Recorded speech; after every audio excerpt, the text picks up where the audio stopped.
Welcome to target सरकारी नौकरी में हर्षद अली। सफलता प्रैक्टिस सेट नंबर 12 डिस्कस करेंगे जूनियर शिक्षक भर्ती 2021 की तैयारी में। वीडियो को कीजिए लाइक और आज का पहला सवाल देखेंगे हम लोग।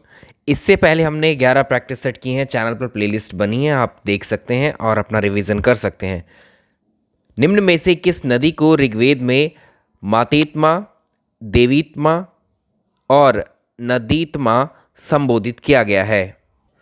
वैदिक काल में या वैदिक सिविलाइजेशन में जो ऋग्वेद है, ऋग्वेद में 25 नदियों के बारे में उल्लेख मिलता है हमें। और ऋग्वैदिक काल में सबसे महत्वपूर्ण जो नदी मानी जाती है वो सिंधु नदी को बताया गया है। सिंधु नदी वैदिक काल की सबसे महत्वपूर्ण नदी मानी गई है, जबकि सबसे पवित्र नदी जो है वो सरस्वती को माना गया है। और सरस्वती को जो है देवीत्मा, मातेत्मा, नदीत्मा कहा गया है। आंसर हो जाएगा ऑप्शन बी।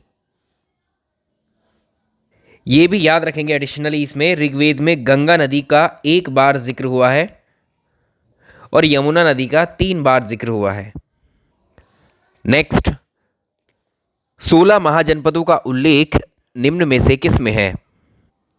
भारत में 16 बड़े महाजनपद हुए हैं, इस बात का उल्लेख हमें 2 ग्रंथों से मिलता है। एक तो है बौद्ध ग्रंथ, दूसरा है जैन ग्रंथ। 16 महाजनपदों की संख्या जो है कितनी है? 16 है। और इसका उल्लेख बौद्ध ग्रंथ अंगुत्तर निकाय में मिलता है। अंगुत्तर निकाय में भी 16 महाजनपदों का जिक्र है। और एक भगवती सूत्र है जो कि जैन ग्रंथ है, उसमें भी 16 महाजनपदों के बारे में उल्लिखित है। Option C. ब्राह्मी लिपि को सबसे पहले किसके द्वारा पढ़ा गया? हमारे देश में सबसे पुराने जो अभिलेख हैं वो अशोक के द्वारा लिखवाए गए अभिलेख हैं। अशोक के बहुत सारे अभिलेख हैं जो कि ब्राह्मी लिपि में लिखे हुए हैं। और अशोक के अभिलेखों को सबसे पहले 1837 ईस्वी में जेम्स प्रिंसेप के द्वारा पढ़ा गया। सवाल ये भी बनता है कि अशोक के अभिलेखों को सर्वप्रथम सफलतापूर्वक किसने पढ़ा? तो 1837 में अशोक के जो अभिलेख थे उसको जेम्स प्रिंसेप के द्वारा पढ़ा गया, जो कि ब्राह्मी लिपि में थे। आंसर करेंगे ऑप्शन डी। अशोक का रुम्मीनदेही स्तंभ इनमें से किससे संबंधित है? अशोक का जो रुम्मीनदेही स्तंभ था इसी को लुम्बिनी स्तंभ भी कहा जाता है, क्योंकि लुम्बिनी में गौतम बुद्ध का जन्म हुआ था और अशोक जो है बौद्ध धर्म का एक फॉलोवर था। और अशोक ने जो है नेपाल में लुम्बिनी की यात्रा की थी जहां गौतम बुद्ध का जन्म हुआ था और वहां पर उसको टैक्स फ्री भी किया था। तो इसलिए रुम्मीनदेही जो स्तंभ है वो किससे संबंधित है? बुद्ध के जन्म से संबंधित है ये। सिमोक निम्न में से किस वंश का संस्थापक था? इंपॉर्टेंट प्रश्न है, पूछा जाता है। सातवाहन डायनेस्टी या सातवाहन वंश का संस्थापक हुआ करता था सिमूक नाम का व्यक्ति। इससे पहले इसने कण्व वंश के जो सुशर्मा था या सुशर्मन की हत्या की थी और सातवाहन डायनेस्टी का शुभारंभ किया था। विक्रमशिला यूनिवर्सिटी का संस्थापक इनमें से कौन था? विक्रमशिला यूनिवर्सिटी की स्थापना की गई थी या संस्थापक इसका कौन था? धर्मपाल। बहुत इंपॉर्टेंट प्रश्न है, कई बार परीक्षाओं में पूछा हुआ है। वर्तमान में विक्रमशिला यूनिवर्सिटी कहाँ पर है? ये बिहार में है। बिहार का जो भागलपुर जिला है वहाँ पर।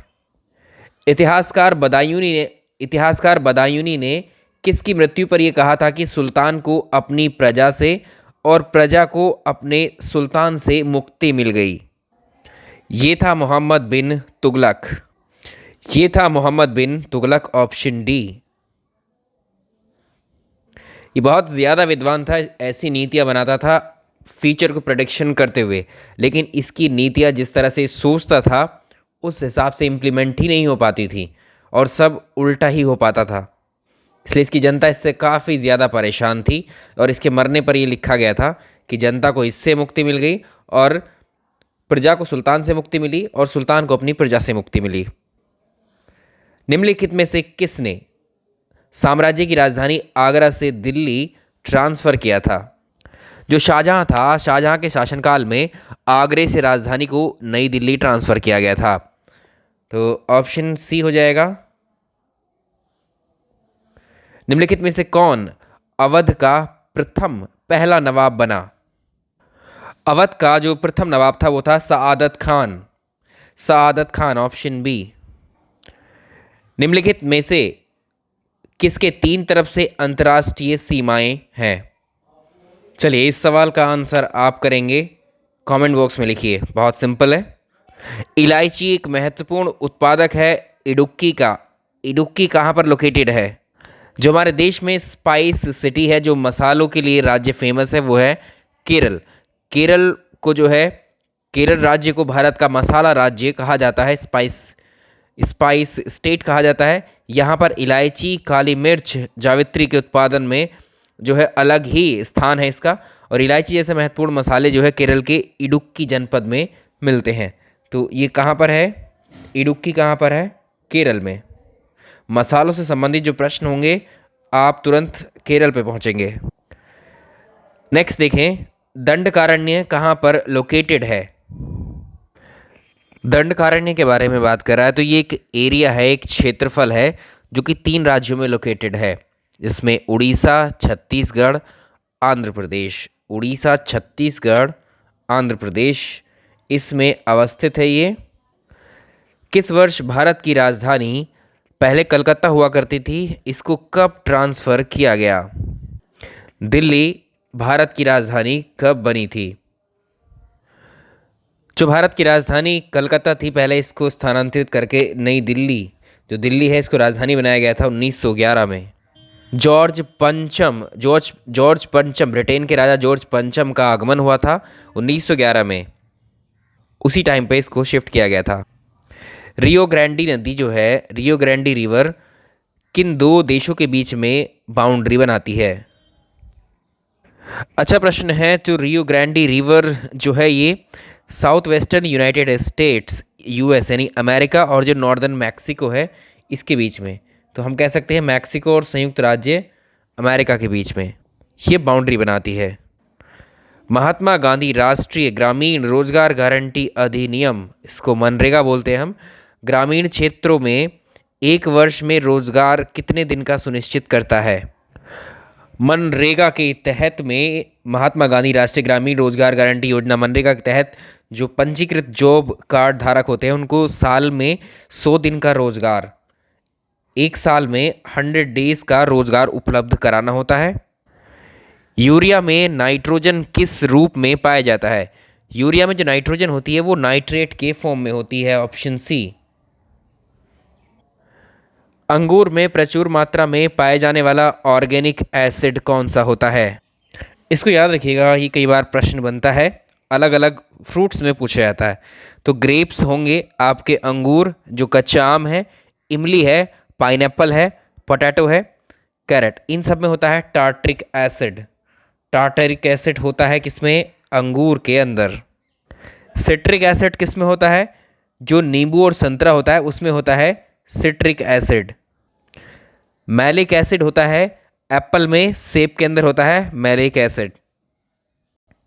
जो विनेगर होता है आपका, जो सिरका होता है, उसमें होता है एसिटिक एसिड। टमाटर में लाल रंग का क्या कारण होता है? जो टमाटर लाल रंग के होते हैं ये किस पिगमेंट के प्रेजेंस होने की वजह से होती है ऐसा? ये होता है लाइकोपीन। ये होता है लाइकोपीन।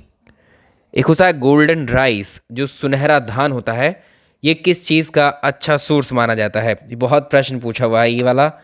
ये विटामिन ए की इसमें प्रचुर मात्रा होती है, विटामिन ए का अच्छा सोर्स होता है गोल्डन राइस। गंगा नदी में बीओडी यानी बायोलॉजिकल ऑक्सीजन डिमांड किस क्षेत्र में सबसे ज़्यादा पाई जाती है? तो ये जो एरिया है ये है कानपुर और इलाहाबाद के बीच में। कानपुर और इलाहाबाद के बीच में जो गंगा है उसके पानी में बायोलॉजिकल ऑक्सीजन डिमांड सबसे ज़्यादा होती है। वो रेट बताना है, वो दर कौन सी है जिस पर कोई बैंक भारतीय रिजर्व बैंक को उधार देता है। कोई भी बैंक आरबीआई को जो उधार देगा उस रेट को क्या बोला जाता है? देखो ये बहुत सिंपल है। जो देश के बैंक होते हैं अलग अलग, ठीक है, देश के जो सार्वजनिक बैंक्स होंगे या जितनी बैंक्स होंगे और एक होता है रिजर्व बैंक। ये एपेक्स बैंक है भारत का सबसे सर्वोच्च बैंक। जो ये वाले बैंक हैं, जब ये वाले जो बैंक हैं इस रिजर्व बैंक को अपना पैसा देते हैं, ठीक है, अपना पैसा देते हैं रिजर्व बैंक को रखने के लिए, या फिर कह लीजिए लोन, तो आरबीआई जो है इन्हें इस पर ब्याज देता है, इस पैसे पर। इसी ब्याज को हम बोलते हैं reverse repo rate, simple language में। तो वो दर जिस पर भारत के जो बैंक हैं वो रिजर्व बैंक को उस रेट को जो बैंक के इस रिजर्व बैंक को पैसा देंगे, जिस रेट पर ये ब्याज देगा रिजर्व बैंक इस पैसे पर, वही रिवर्स रेपो रेट कहलाएगी। जब पानी को 0 डिग्री सेल्सियस से 4 डिग्री सेल्सियस तक गर्म किया जाता है तो इसका जो वॉल्यूम है, इसका आयतन है, वो उसमें क्या परिवर्तन आता है। पानी जब 0 डिग्री सेल्सियस पर होता है तो वो होता है बर्फ़ की फॉर्म में, आइस की फॉर्म में होता है। और जब कभी आप ठोस पदार्थ को जब आप गर्म करते हो ठोस पदार्थ को, तो द्रव अवस्था में परिवर्तित होने लगता है। और जब हम पानी को गर्म करते हैं 0 डिग्री से 4 डिग्री सेल्सियस तक, तो इसका वॉल्यूम घट जाता है। Option B. जो मस्टर्ड गैस है इसका उपयोग कहाँ किया जाता है। मस्टर्ड गैस का उपयोग एक तरीके से केमिकल वेपन के रूप में किया जाता है युद्धों में। Option B. अस्पतालों में जो मंद निश्चेतक होते हैं, एनेस्थेशिया, जैसे सर्जरी होती है, जब ऑपरेशन किया जाता है उससे पहले आपके बॉडी के किसी हिस्से को एक तरीके से सुन्न करना होता है, डिसेबल करना होता है, तो निश्चेतक के रूप में एनेस्थेशिया दिया जाता है। एनेस्थेशिया में किसका इस्तेमाल करते हैं हम, नाइट्रस ऑक्साइड का। Option C. जो लहसुन होता है, लहसुन में जो गंध आती है, लहसुन की जो गंध होती है ये किसकी वजह से होती है। इसको याद रखिएगा, लहसुन की जो गंध होगी उसमें प्रेजेंस जो सल्फर होती है, ठीक है, सल्फर के यौगिक होते हैं उसमें, यानी गंधक, सल्फर को बोलते हैं क्या, गंधक के यौगिक। बहुलक जो विशेषता बर्तनों पर ना चिपकने वाली सतह के रूप में प्रयोग में लाए जाते हैं, कौन से होते हैं ये, टेफ्लॉन है। ये बहुत सीधे और कॉमन क्वेश्चंस हैं जो डायरेक्टली आप हिट कर सकते हैं एग्जाम में। अब तक निम्नलिखित रसायनों में से कौन सा कृत्रिम बादल बनाने के लिए प्रयुक्त किया जाता है। कृत्रिम बादल या कृत्रिम वर्षा, दोनों के नाम से पूछा हुआ है ये प्रश्न। तो ये होता है सिल्वर आयोडाइड। Option D. वो कौन सी धातु है जो ठंडे पानी से त्वरित क्रिया करती है। सोडियम को जब आप पानी में डालते हो तो ये जलने लगता है, इससे आग निकलती है, तो इसका आंसर होगा सोडियम, रिएक्शन करता है पानी के साथ। अमोनियम फॉस्फाइड का प्रयोग किसके रूप में किया जाता है। ये एक कीटनाशक, एक पेस्टिसाइड के रूप में इसका उपयोग किया जाता है, कीटनाशक के रूप में। लाल मिर्चें जो हैं तीखी होती हैं, उसमें क्या उपस्थित होता है। इस तरह के आज हमने 4 से 5 क्वेश्चन किए हैं। जो लाल मिर्च में तीखापन होता है वो कैप्साइनिन की वजह से होता है। Option C. पृथ्वी पर सबसे पुराने जीव इनमें से कौन सा है। ये है अमीबा। इसका शरीर जो है एक कोशिकीय होता है, यानी सिंगल टाइप के सेल से मिलकर के बना होता है, यूनी सेलुलर होता है। आरबीसीज और डब्ल्यूबीसीज कहाँ पर डिस्ट्रॉय होती हैं। ये होता है प्लीहा में, स्प्लीन में। वो कौन सा रसायन है जो क्षारीय भूमि सुधारक के रूप में प्रयुक्त किया जाता है। तो ये होता है calcium oxide, CaO। Calcium oxide का प्रयोग जो क्षारीय भूमि होती है, बेसिक नेचर, उसको सुधारने के लिए इसका इस्तेमाल करते हैं।